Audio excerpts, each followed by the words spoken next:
Halo semua, perkenalkan nama saya Margareta Sylvia Pujiastari dengan NIM 2214141002 dan teman di sebelah saya Mutiara Al-Kausar dengan NIM 2214141001. Kami berdua dari Program Studi Pendidikan Matematika. Di sini kita akan membuat podcast loh. Podcast yang kita bahas yaitu mengenai konsep ketuhanan yang Maha Esa dan toleransi keberagaman. Ya, dimulai dari siapa dulu nih? Kayaknya enaknya aku deh yang nanya ke kamu. Oke deh. Kausar, konsep ketuhanan yang Maha Esa itu kayak gimana sih? Nah, konsep ketuhanan yang Maha Esa itu merupakan pengakuan secara eksplisit akan eksistensi Tuhan yang diyakini sebagai sumber segala kebaikan. Nah, ini juga terdapat dalam Pancasila loh, pada sila pertama. Dan yang kita ketahui kan dalam sila pertama itu ketuhanan yang Maha Esa yang menjadi dasar atau fondasi dalam dasar negara kita. Nah, ini nih bisa diibaratkan sebagai api dan juga air loh. Api itu diibaratkan memberi semangat kepada masyarakat Indonesia atau bangsa Indonesia, dan air itu sebagai sumber kehidupan. Nah, dari situ kita bisa negara yang menaati atau mempraktekkan konsep ketuhanan yang Maha Esa dalam kehidupan sehari-hari nih. Tadi Kausar udah jelasin nih mengenai konsep ketuhanan yang Maha Esa. Selanjutnya, Reta menjelaskan mengenai konsep keberagaman itu kayak gimana sih? Nah, toleransi keberagaman itu konsep saling menghormati dan menghargai di antara kelompok atau masyarakat yang berbeda-beda secara suku, ras, budaya, agama, dan lain-lain. Terkadang, sikap toleransi saat ini berkurang karena yaitu tadi tidak menghargai dan menghormati sesama manusia.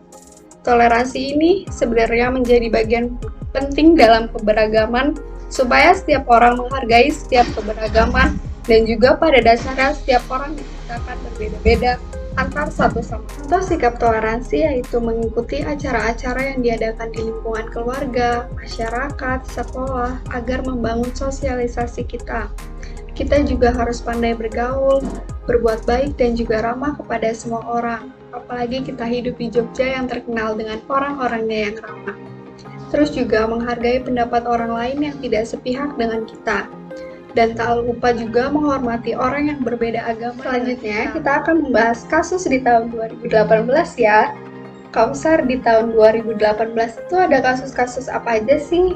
Nah, di tahun 2018 itu ada kasus serangan gereja Santa Litwina, Sleman, dan juga ada kasus kerusakan masjid di Tuban. Nah, tadi kan Kausar udah berikan 2 contoh nih. Nah, sekarang Reta giliran menjelaskan contoh pertama. Oke. Jadi dari kasus serangan gereja Santa Litwina Sleman dilakukan oleh pemuda yang menyerang umat di gereja Santa Litwina saat diadakannya kegiatan misa pagi. Dari peristiwa tersebut menyebabkan seorang polisi yang mengalami luka berat akibat sabetan senjata tajam, serta pelaku menghancurkan patung Yesus dan Bunda Maria yang ada di mimbar. Pada akhirnya, pelaku dibawa ke Polres setempat dan diselidiki ternyata pelaku terlibat jaringan teroris lain.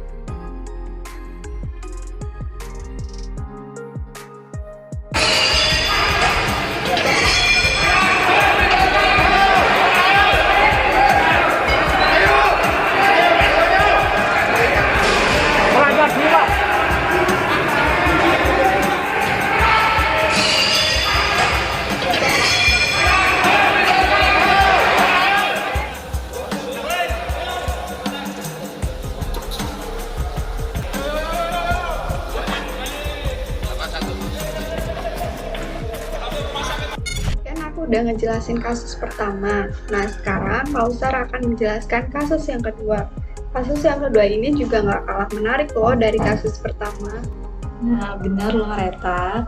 Dari kasus pertama itu kita dapat menarik kesimpulan ya. Tidak hanya serangan gereja di Santa Litwina yang di Sleman, tetapi serangan bisa dilakukan di tempat ibadah-ibadah mana saja. Dan salah satunya itu yang ada di Tuban, yaitu kerusakan masjid di Tuban. Nah, kerusakan masjid di Tuban ini bukan hanya dilakukan oleh orang yang profesional saja, tetapi dilakukan oleh orang yang mempunyai penyakit jiwa. Nah, dari kejadian tersebut kita dapat simpulkan bahwa orang biasa atau orang yang punya penyakit jiwa juga bisa melakukan hal tersebut. Namun di balik semua itu juga pelaku tersebut itu dilatar belakangi oleh ada otak yang melatar belakangi kejadian itu. Jadi ada bos besarnya di balik kejadian itu. Jadi ya dalangnya pelaku itu ternyata yang gangguan jiwa itu dia tuh dimasukkan ilmu-ilmu menyimpang sehingga pikirannya tuh tambah menjadi kayak terorisme atau radikalisme. Jadi membuat dia tuh berpikir semacam itu. Jadi mengakibatkan kerusakan masjid di Tuban nih. Ternyata nggak cuma wayang ya yang dalang. Bener banget, nggak cuma wayang. Ternyata dari kasus tersebut juga ada dalangnya. Iya, bener banget. Bisa gitu ya? Bisa.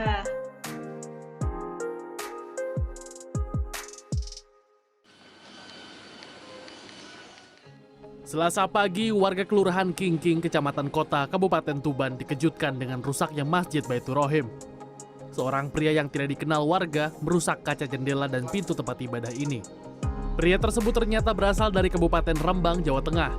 Pria berinisial F berusia 40 tahun ini datang ke desa dengan mobil bersama keluarganya Senin sore.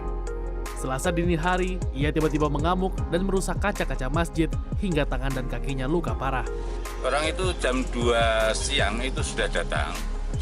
Maghrib dia keluar. Pas adzan maghrib itu keluar. Isya nggak sholat. Isya adzan isya dia kembali ke masjid lagi dengan mobilnya. Berapa orang, Pak? 4, kalau orangnya 4, anaknya 2. Jadi 6. Tapi yang mencari ini, yang ngerusak? Cuma 1. Selama pemeriksaan, F menunjukkan gejala seperti mengalami gangguan jiwa. Indikasi ini juga diperkuat keterangan anggota keluarganya yang mengatakan ia mengalami depresi. Pihak kepolisian masih akan melakukan tes kejiwaan.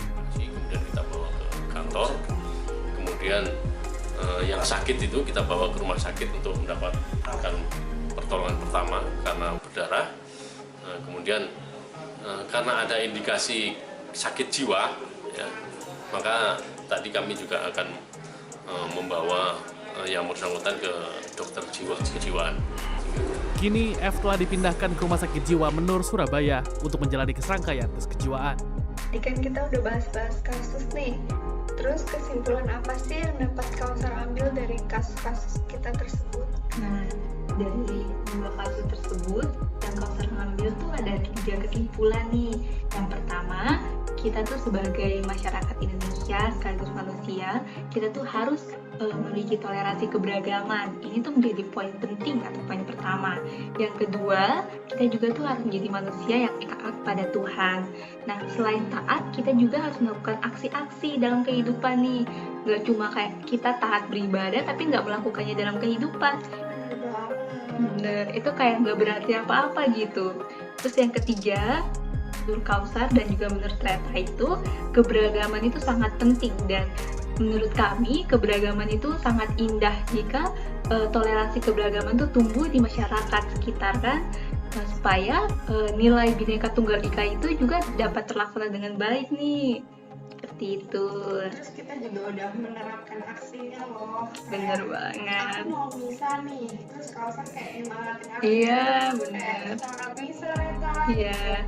Sebaliknya juga kalau Kausar kita lagi kerja kelompok nih, terus siang-siang Kausar kan waktunya sholat zuhur. Nah jadi Kausar sholat zuhur dulu, aku nungguin kayak gitu aktif kita.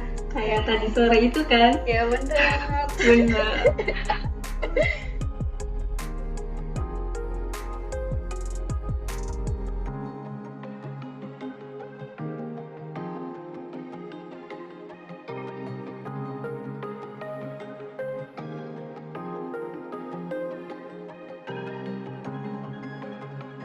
Ternyata menarik juga nih kasus-kasus yang kita bahas. Udah 2 kasus banget. Bener banget. Oke deh, sekian yang dapat kami bahas mengenai konsep ketuhanan yang Maha Esa dan toleransi keberagaman. See you!